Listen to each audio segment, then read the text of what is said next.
normal kan, maka bentuknya tak ada dong diambilkan kata dan diskusi kita debu malah diberhentikan kakak lagi.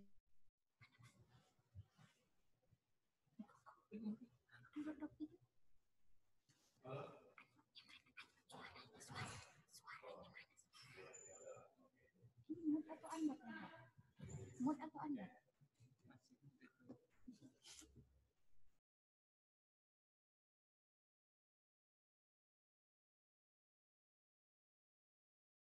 Baik nyok, lagi gue copek payung, copek bang, nggak bilang kayak gitu, kalau ditanya surat tugas lo tak ada gitu.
Berapa hari?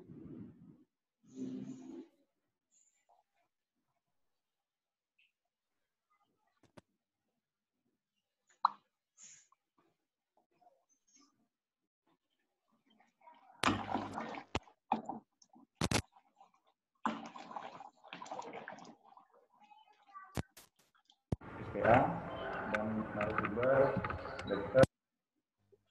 Sebentar.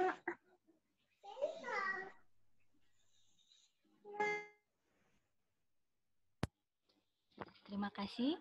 Assalamualaikum warahmatullahi wabarakatuh. Selamat pagi semuanya. Selamat pagi para bidan, pengunjung rumah sakit, para sejawat dan para ibu yang terhormat. Pada pagi ini kita akan membahas mengenai webinar yang berjudul Imunisasi Anak di Masa Pandemi COVID-19 yang akan dibawakan oleh Dr. Suratmin, Magister Kedokteran Pediatrik Spesialis Anak. Webinar akan diberikan oleh narasumber kita, yaitu dengan Dr. Suratmin, Spesialis Anak. Kepada Dr. Suratmin, Spesialis Anak, kami persilahkan dengan segala hormat.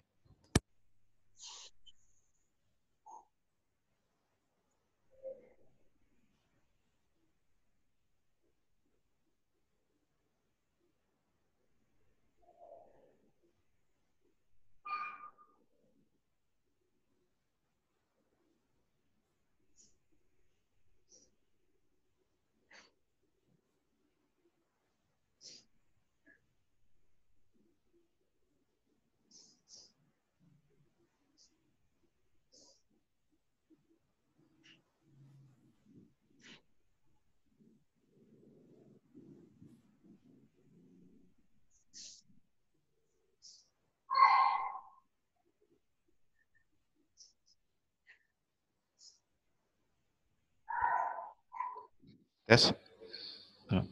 Assalamualaikum warahmatullahi wabarakatuh. Salam sejahtera untuk kita semua. Mudah-mudahan suara saya didengar.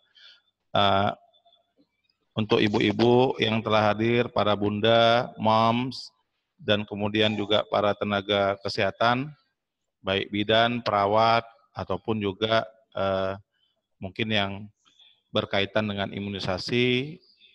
Jadi saya sebagai narasumber Dr. Suratmin akan memberikan sedikit materi.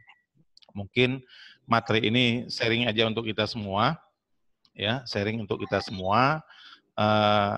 Kita ketahui bahwa saat ini COVID-19 atau pandemi ini masih melanda bukan hanya Indonesia, tapi juga melanda di luar negeri. Sehingga mungkin kegalauan terjadi bukan hanya tenaga kesehatannya, tetapi juga para bunda. Dan semua juga kita gundah akan imunisasi ini. Apakah imunisasi ini harus dilewatkan begitu saja? Apakah tetap berjalan dalam kondisi COVID-19 ini?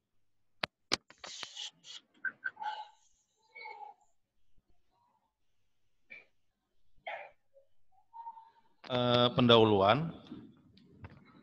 Imunisasi merupakan upaya kesehatan masyarakat efektif dan efisien untuk mencegah beberapa penyakit.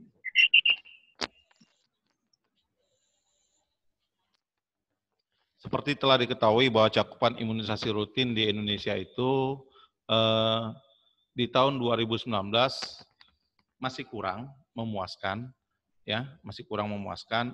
Apalagi saat ini dengan adanya pandemik COVID-19, bahwa menurut catatan WHO ada 53%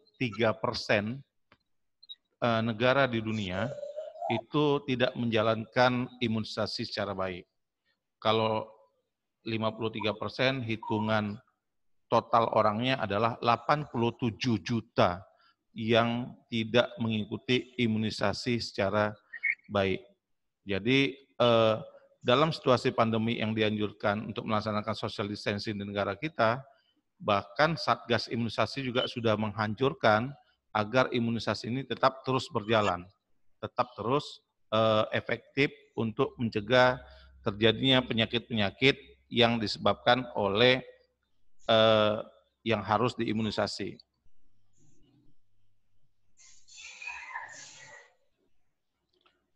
Tujuan program imunisasi kita tahu sendiri adalah untuk menurunkan angka kesakitan dan kematian akibat penyakit-penyakit yang dapat dicegah dengan imunisasi. Imunisasi dasar penting bagi bayi dan anak sampai umur 18 bulan untuk melindungi dari berbagai penyakit bahaya lain yang telah berjalan selama ini. Kemudian rekomendasi IDAI menyatakan ya bahwa anak-anak sampai usia 18 bulan itu imunisasi dasarnya harus tetap dikejar. Ya, karena kita ketahui sendiri bahwa imunisasi untuk mencegah infeksi virus COVID-19 itu belum ada sama sekali vaksinnya, sehingga jangan sampai nanti bahwa pandemi ini terus berjalan, sementara penyakit-penyakit yang selama ini seharusnya bisa dicegah menjadi dicegah dengan imunisasi menjadi outbreak, ya. Sebagai contoh, misalkan campak, ya. Ditambah lagi dengan kasus pandemik, karena membiarkan kasus campak, maka nanti imunisasi campak itu tidak terpenuhi target sehingga menjadi outbreak lah dia, ya. Begitu juga dengan seperti yang lain, difteri. Kita tahu sendiri catatan di tahun 2019 itu 17 November kalau nggak salah, ya, catatan dari WHO ada 250 orang yang masih terkena campak di dunia ini, di mana sebanyak 5.000 orang meninggal atau 5.000 anak-anak meninggal karena campak. Jadi kita harus tetap waspada, jangan gara-gara kita ketakutan dengan COVID-19 ini sehingga menyebabkan anak-anak itu tidak kita dapatkan imunisasinya.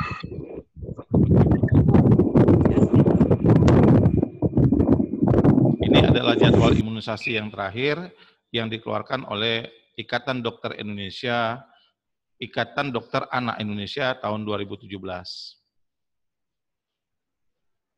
Jadi imunisasi dasar itu sampai usia 18 tahun, segera lahir bisa kita berikan hepatitis B0 dengan OVV, ya, atau folio oral atau folio yang diteteskan, itu segera lahir. Kemudian usia di 1 bulan, pemberian BCG, usia di 2 bulan, pentavalen 1 ditambah dengan polio secara oral, kemudian usia 3 bulan pentavalen 2, OVV 2, usia 4 bulan pentavalen 3, dan bisa kita lihat catatan-catatan yang ada atau daftar di slideshow, ya.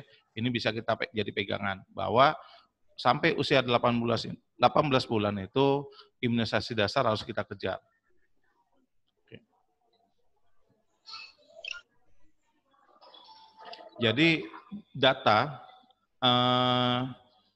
dari data COVID yang ada menyatakan bahwa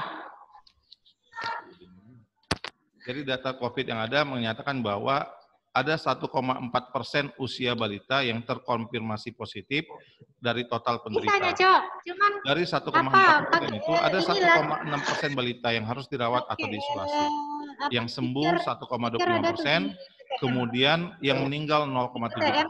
Artinya kalau kita perhatikan angka-angka ini angkanya masih terlalu kecil untuk bayi atau balita.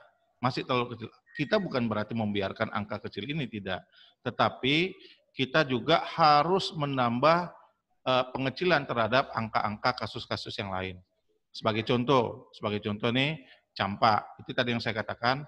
Kalau misalkan COVID, mungkin distancing 1-2 meter itu bisa mencegah terjadinya penularan COVID-19. Tapi kalau campak, ya, itu bisa sampai 6 meter dropletnya. Ya, penularan droplet campak itu sampai 6 meter. Kemudian kalau misalkan COVID-19, penularannya itu antara 3 sampai 5 orang. Tapi kalau misalkan campak ini bisa sampai dengan 18 orang. Artinya sebetulnya kasus campak itu lebih mengancam ya daripada kasus COVID-19. Tapi yang harus kita tahu adalah bahwa anak-anak pembawa positif daripada kasus COVID-19 ini sifatnya carrier. Dia bisa menularkan kemana aja. Ya, itu yang harus kita waspadai dengan kasus COVID-19. Tapi jangan gara-gara kasus COVID-19 ini kita menjadi terhenti untuk melakukan imunisasi yang lain. Ya, itu yang kita harapkan sama-sama. Kemudian apa peran daripada tenaga kesehatan yang terkait sasaran balita ini dan memiliki peran yang bagaimana? Jadi para tenaga kesehatan harus memiliki motivasi yang kuat untuk mengejar target daripada imunisasi ini. Ya, Udah bisa dan ada informasi-informasi yang beredar yang salah selama ini yang menyatakan bahwa jangan diimunisasi atau jangan kunjungi puskesmas atau jangan kunjungi rumah sakit kalau misalkan tidak sakit-sakit yang mendadak atau tidak sakit yang darurat atau misalkan kalau sakit-sakit biasa tunda aja dulu ke fasilitas kesehatan. Memang itu benar, tapi ada beberapa permasalahan atau kasus tertentu yang memang harus kita jaga. Contohnya apa? Imunisasi. Imunisasi kan udah ada jadwalnya, ya. Jadi imunisasi udah ada jadwalnya, ya kita lakukan aja imunisasi tepat waktu, hanya saja dengan protokol kesehatan. Bagaimana itu? Misalkan menjaga jarak, kemudian koordinasi dengan RT, RW, atau misalkan pemerintahan desa setempat, pemerintahan setempat, sehingga jadwal ini bisa kita jaga. Kemudian kalau ibu-ibu yang riwayat kontak, ibu-ibu daripada si anak yang akan diimunisasi mempunyai riwayat kontak, atau riwayat misalkan berkunjung ke tempat yang memang benar-benar kasus COVID-19 ini sangat mengkhawatirkan, nah itu kita kasih catatan, ya bisa kita tunda dan sebagainya. Tetapi seharusnya imunisasi ini tidak boleh kita tunda, apalagi pada imunisasi dasar sampai usia 18 tahun. Ya kita yang memainkan peran, ya jaga jarak, kemudian kasih jalan atau kasih pintu masuk atau pintu keluar yang berbeda untuk anak sehat dan anak sakit. Kemudian pisahkan untuk anak-anak kita yang akan mengalami atau yang menjalani imunisasi, itu pisahkan dengan anak-anak yang sakit. Itu jadi kita harus sosialisasi, kita beri pemahaman kepada para ibu, kepada para moms, ya, untuk imunisasi ini tetap harus kita jalankan, ya. Jadi kita yang para tenaga kesehatan ini memberikan motivasi, ya. Ya dapat SKP. Kemudian kalau dari sisi orang tua, apa saja persiapan orang tua sebelum melakukan imunisasi, ya? Karena jelas orang tua juga yang paling galau ini. Bagaimana anakku nanti kalau imunisasi? Nanti takutnya ketularan, atau nanti takutnya yang lain-lain masalah. Nah, ini juga harus kita siasati. Jadi persiapan orang tua itu ada sebelum datang ke tempat imunisasi dan ada pada saat ke tempat imunisasi. Ya, jadi sebelum imunisasi pastikan anak itu sehat. Ya, pastikan anak sehat. Kalau misalkan ada demam, ada batuk, ada pilek dan sebagainya, oke, itu bisa ditunda. Kemudian orang tua sehat dan tidak ada konfirmasi dan tidak ada tanda-tanda kontak dengan penderita COVID. Nah, kalau misalkan ada tanda-tanda kontak dan sebagainya, ini ditunda, kemudian orang tua itu harus di-screening, begitu juga dengan anaknya. Kemudian mengatur dan menyiapkan cara dan rute agar datang tepat waktu sesuai jadwal yang telah ditentukan. Jadi sebelum sampai ke tempat, pastikan dulu rutenya yang mana. Kemudian konfirmasi saja ke tenaga kesehatan, ya, dari jalur mana dan sebagainya. Yang jelas adalah kita untuk mempersingkat kontak atau menjarangkan kontak. Bagaimana teknisnya itu nanti kita atur sama-sama. Ya, kemudian memakai masker kain. Nah, memakai masker kain ini dianjurkan untuk anak-anak di atas 2 tahun. Di bawah 2 tahun, anak-anak tidak dianjurkan untuk memakai masker. Jadi masker dianjurkan untuk anak di atas 2 tahun. Kemudian di tempat imunisasi apa yang harus kita lakukan sebagai bunda atau sebagai mom? Ya memakai masker kain.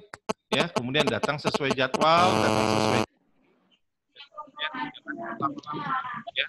Kemudian segera mencuci tangan dengan sabun dan air yang mengalir. Ya, segera mencuci tangan dengan air dan sabun yang mengalir pada saat sebelum masuk ke lokasi atau pada saat sebelum dilakukan imunisasi, ya. Kemudian menunggu di ruang tunggu dengan jarak 1-2 meter, ya. Mencuci tangan kembali setelah selesai, segera mandi tiba di rumah dan lapor ke petugas kesehatan jika ada keluhan. Jadi sebetulnya simpel saja, ya, simpel saja. Yang jelas adalah kita harus tetap bersih-bersih. sebelum sampai atau sebelum masuk ke ruangan kita cuci tangan. Kemudian setelah dilakukan jangan lama-lama menunggu aja sebentar di ruang tunggunya. Kalau sudah memang nggak ada masalah lagi atau tidak ada keperluan, langsung segera pulang. Kalau anaknya itu sudah bisa berjalan, jalan ke sana, jalan kemari, nah itu harus kita cegah. Anak itu tetap di tempat, ya, anak tetap di tempat. Jadi kita hindari anak-anak itu berkeliaran. Dan setelah sampai di rumah atau sebelum sampai ke rumah, pada saat setelah dilakukan imunisasi, kita mencuci tangan kembali dengan sabun, dan kemudian setelah pulang ke rumah kita langsung segera mandi, ganti pakaian, dan kalau ada keluhan, lapor ke petugas kesehatan.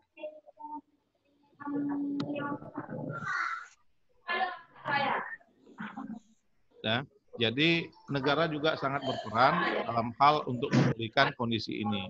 Ya, negara sangat berperan dalam hal memberikan motivasi supaya imunisasi ini tetap mencapai cakupan, ya, tetap mencapai cakupan. Oke, mungkin ini aja yang bisa saya sampaikan.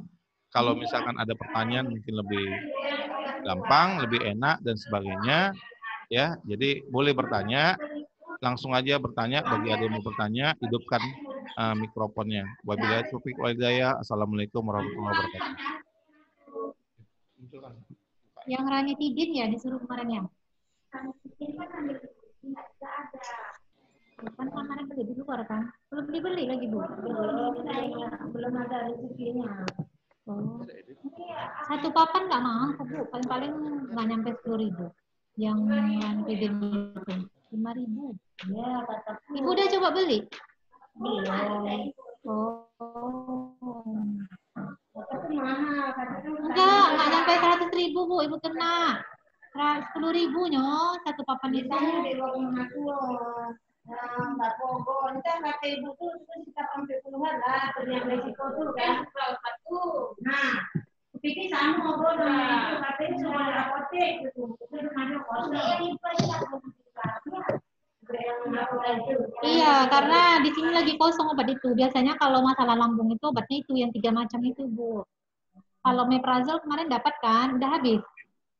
Yang kapsul habis. Ya kalau obat dari situ udah habis, mata habis itu datang. Lanjutkan aja obat yang dari sini kayak Ci, suruh Ibu nih beli yang apa tuh? Ranitidin sama apa kemarin tuh aku resepkan? Sama sukralfat ya? Sukralfat sirup, Kak. Sukralfat itu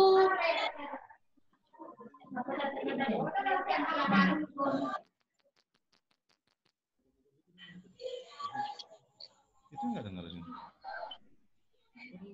Ini nggak dengerin.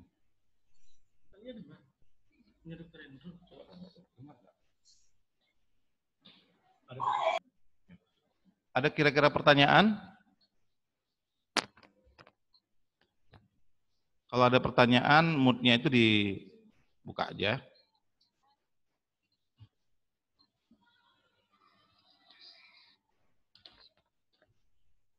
Enggak, berapa orang semuanya? Buka aja semua, saya mau tahu. Semua ini. Iya, slide-nya stop. Udah nggak ada lagi gunanya. Udah. Itu, dia dengar nggak soalnya?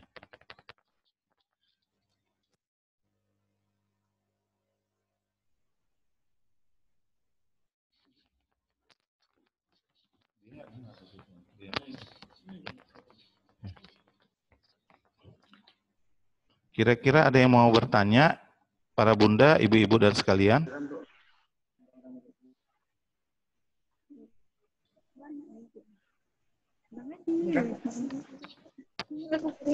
Suara.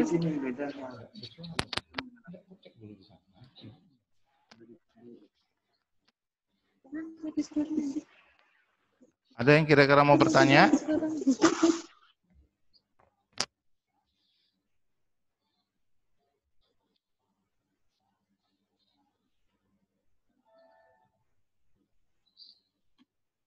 Ada yang mau bertanya kira-kira?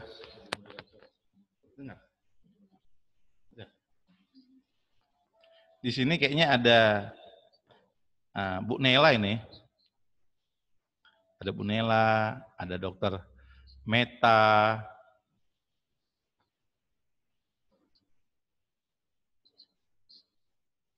kalau kira-kira ada yang mau bertanya, biar kita bahas berkaitan dengan imunisasi ini.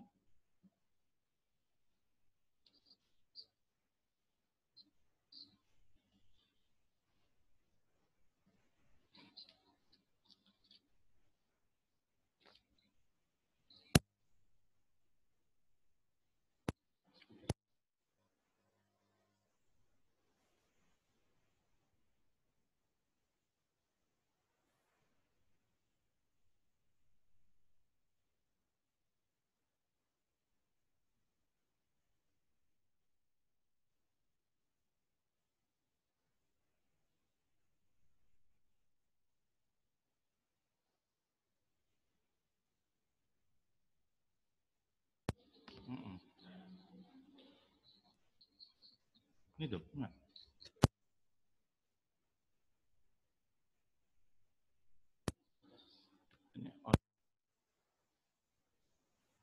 Ada kira-kira ibu-ibu?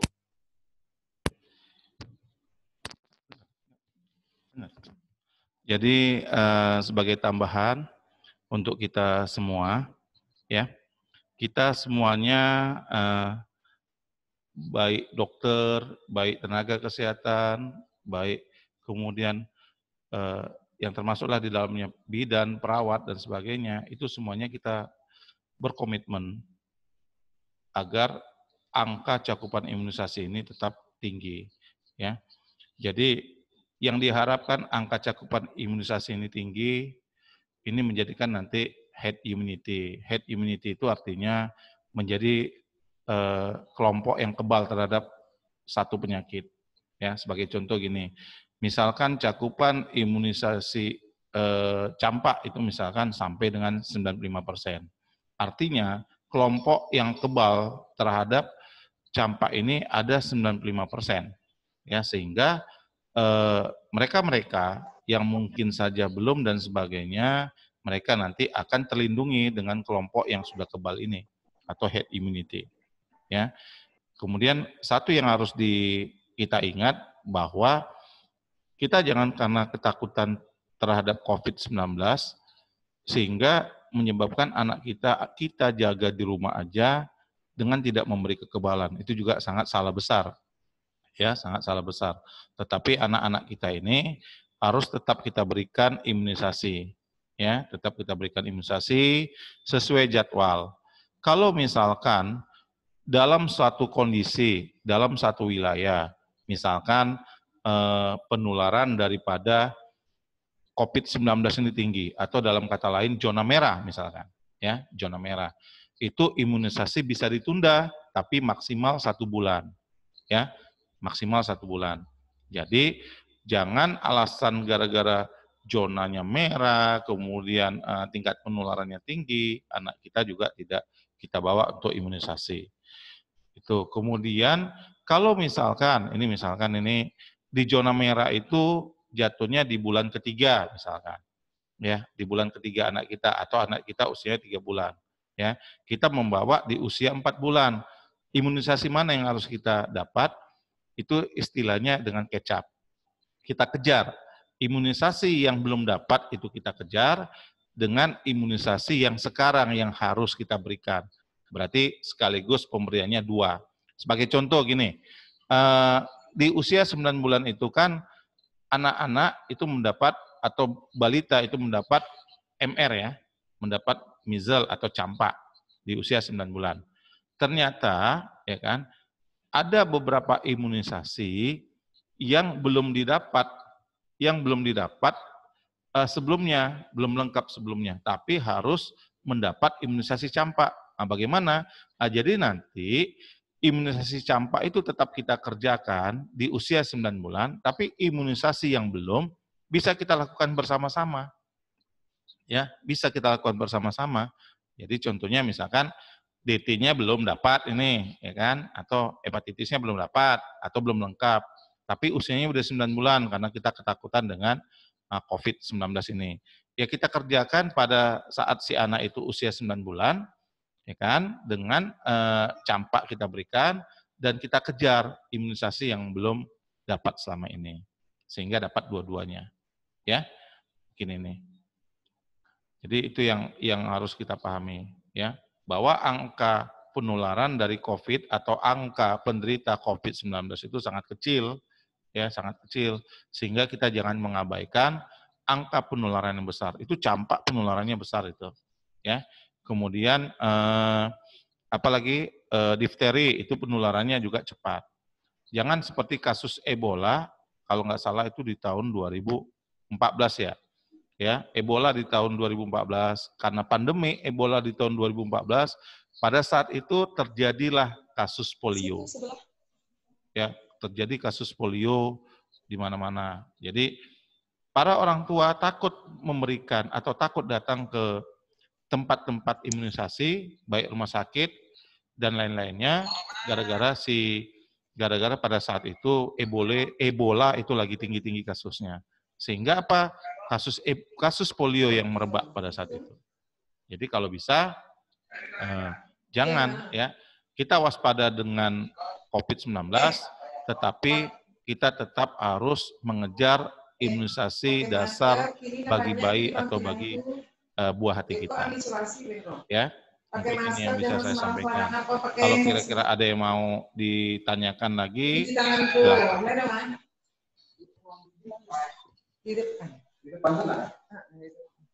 Apa ada tutup bulan? Apa ada tutup?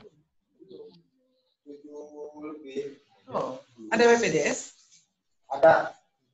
Cuma kemarin kan kami ngambil untuk keluarnya kan. Mamanya belum ada kemarin di apa kan? Ada keperluan. Itulah dicek sama yang masih di Baranaki. Cuma udah terdaftar. Belum ada. Ambil.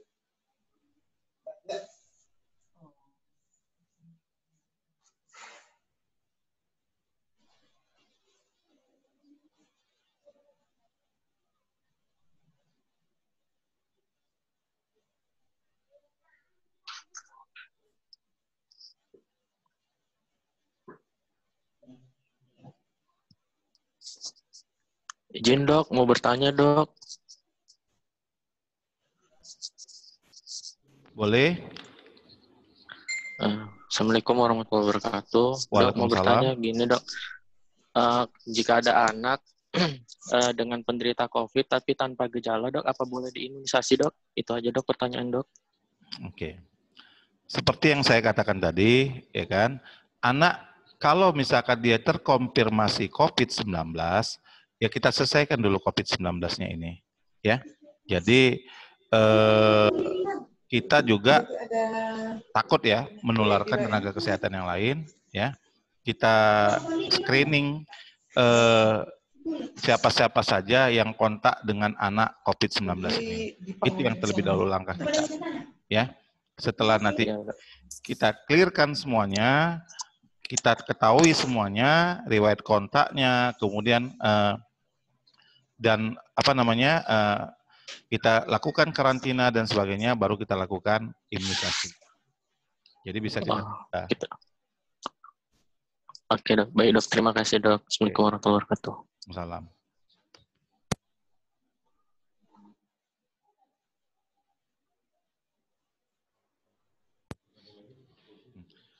Ini ada pertanyaan melalui chat.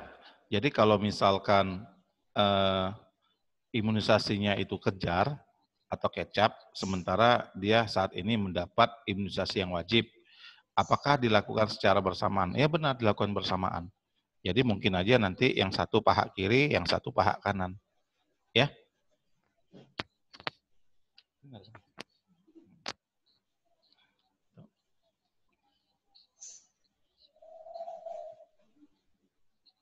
Jam 10 udah.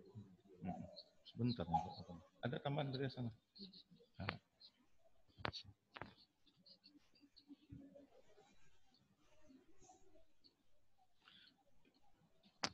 Yang jelas adalah bahwa dalam kondisi COVID-19 ini, kita harus tetap menjaga protokol kesehatan dalam tindakan apapun itu, termasuk imunisasi.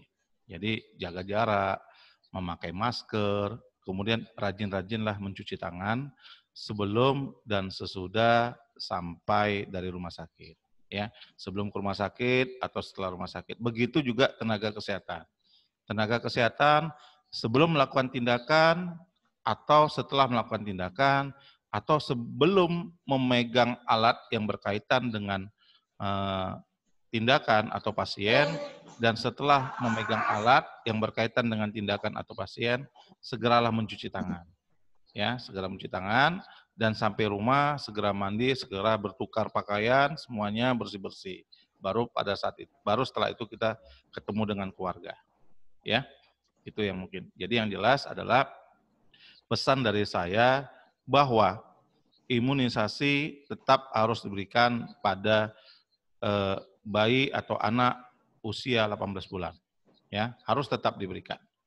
COVID-19 tetap kita waspadai, tapi imunisasi dasar harus tetap kita berikan.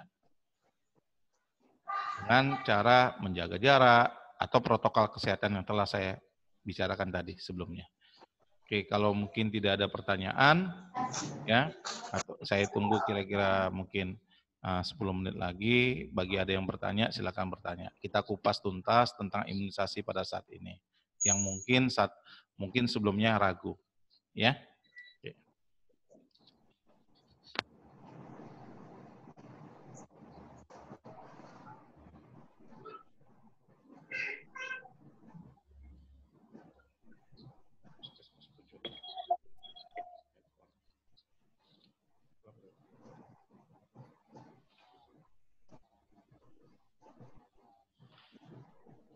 Oh, ikut dulu.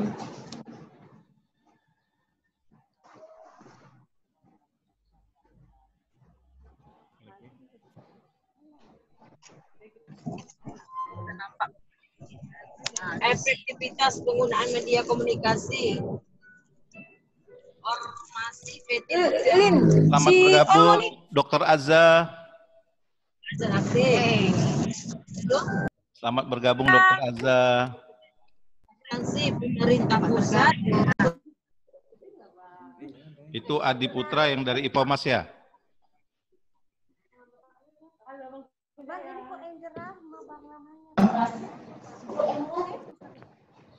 Stroke hemorrhagic.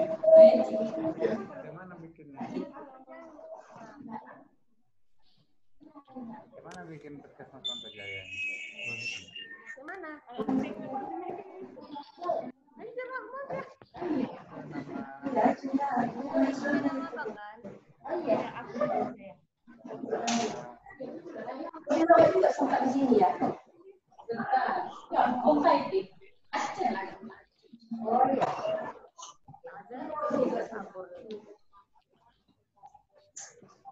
Jadi sekali lagi saya ingatkan, mari kita sama-sama mengejar target imunisasi yang selama ini mungkin tidak terpenuhi, ya, atau targetnya jauh karena ketakutan kita akan COVID-19.